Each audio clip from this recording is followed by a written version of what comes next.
there is a new housing development going up on the Upper West Side of Manhattan, my old hood, at 40 Riverside Drive. And it's done by the Extell Development Corporation. And they're doing something very interesting, which is putting up 219 units, which will include 55 affordable units. So that sounds pretty good, right? The Upper West Side is a pretty swanky area, so this seems like a nice thing that they're doing.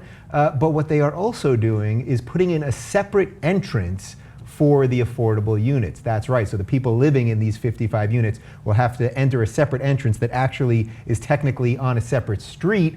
And if that's not bad enough, they will not have access to some of the building's perks, such as the gym or the pools. That's right, that was with an S, the pools. They can't do that either.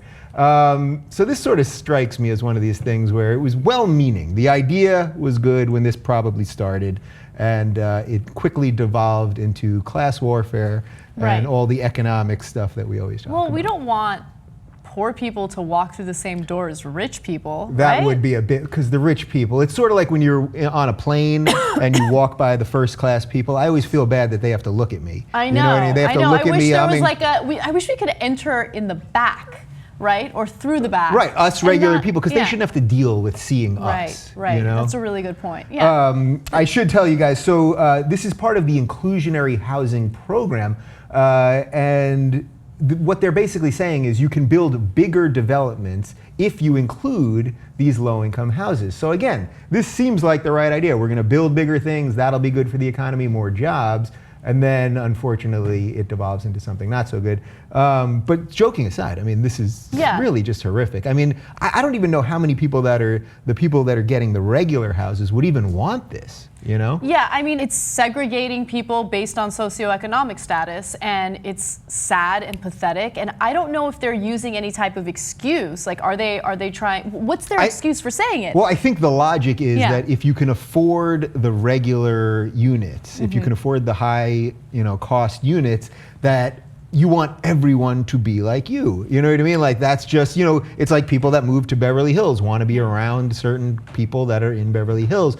And they're using this loophole to put more people in there. Yeah. And again, believe me, I'm not excusing it in any way. I'm just trying to think what the developer and what the people moving there. Yeah. So believe it or not, when I read this story, I kind of thought about affirmative action a little bit, and how the one great benefit of affirmative action is that it ensured that people were basically exposed to people from all different backgrounds. And I think that really strengthens a student's education and their experience when they're in college.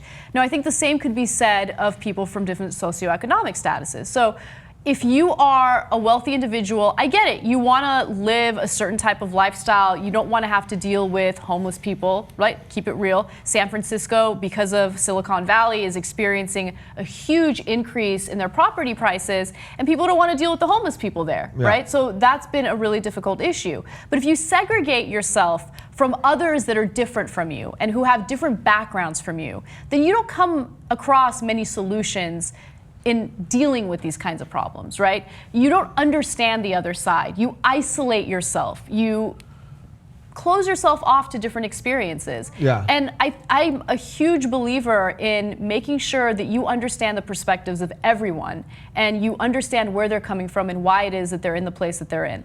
And we're just kind of segregating ourselves from anyone who's different from us, and it's ridiculous. Yeah, and speaking of segregation, I mean, it's a perfect segue, because what this was making me think of was separate but equal. I mean, Plessy versus Ferguson, that you can't they're not equal if the entrances are separate. Exactly. And of course, what also you're going to be doing is, just by the nature of the economic argument, you're going to have a lot of white people coming through the front door, and then a lot of black people and other minorities coming through the back. So you're also just setting up just such an awful system, even within the building. You know what I mean? Forget what it says about society, but just for the people in the building. I mean, are they allowed in the same elevators? Yeah, it's going to build this unnecessary tension between, people that live in that building. So I think that it's a lose-lose situation. I think the best way to deal with it is allow people to come in through the same door. Yeah. And maybe the more expensive units are the ones that have the really nice view. And I can understand that. I know that the more affordable units are going to have like a street view. They're going to have a street view. So that I understand, right? Because look, you're living in the affordable units, you're not going to have a nice view. Who gives a shit? But when you start telling people like, hey, you know what, you're going to have to come through a different entrance because the rich people don't want to deal with you, I mean, that's a completely different situation. Yeah, you know, it was making me sort of think of Downton Abbey. Do you watch Downton Abbey? I do not. You no. don't watch Downton? I mean, basically, for those of you who don't watch Downton Abbey, you know, it takes place in